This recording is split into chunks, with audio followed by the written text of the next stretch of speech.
We're going to jump out how about California? We'll talk with Mike first. Hey, Mike, what do you got for us tonight, my friend?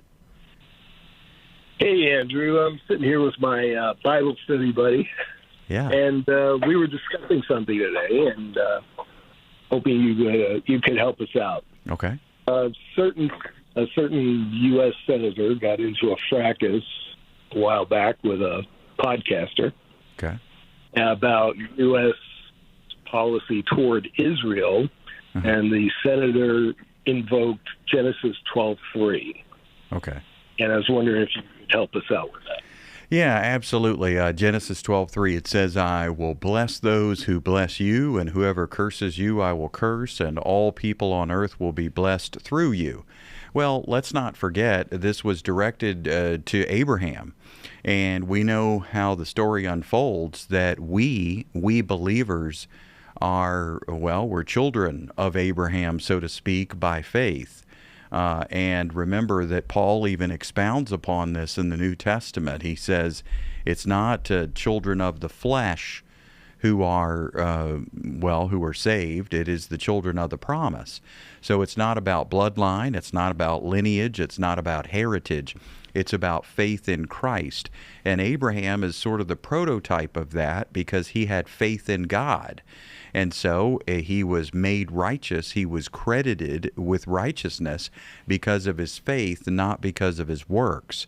In fact, we know that, for example, because he had never heard of Moses. I mean, you're asking me about Genesis 12, and Moses is nowhere to be found. The reality is this is hundreds of years before Moses shows up on the scene. And so Abraham is justified by faith before any mention of Moses. Apart from the law, he is credited with righteousness, not by performance, but by trust, by faith. So then, when God, in the same breath, essentially, in Genesis 12, says, I will bless those who bless you. Well, look at us. Here's you and I, Mike. We're on the telephone together and on the radio together, and we're blessing Abraham. We're bragging on Abraham. We're saying, look at Abe. He was justified by faith. He had enough sense to trust God and be made right by his trust, by his faith, and not by believing that he could perform well enough. So we're bragging on Abraham. We're bragging on justification by faith. And so we are blessed. You're blessed. I'm blessed. Every child of God by faith is blessed with every spiritual blessing. Now, what about those who would curse Abraham? Well, it's not that they're running around using Abraham as a curse word. It's that they are rejecting righteousness by faith.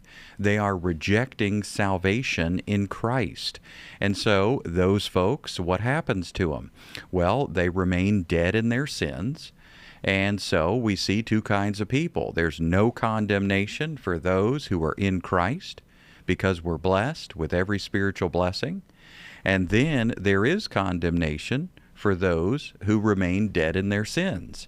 And those people have rejected the faith of Abraham. They've rejected being righteous by faith.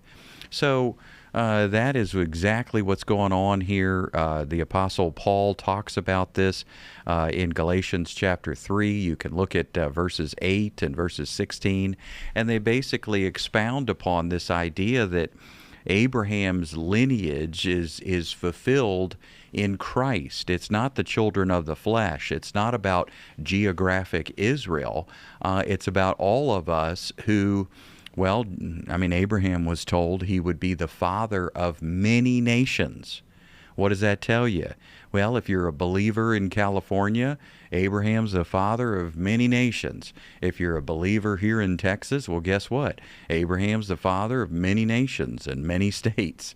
If you're a believer in Australia or Russia or the Middle East or Canada, Abraham is the father of many nations. So this is not about Israel alone. It includes believers who are of Jewish descent, but it is not limited to believers of Jewish descent.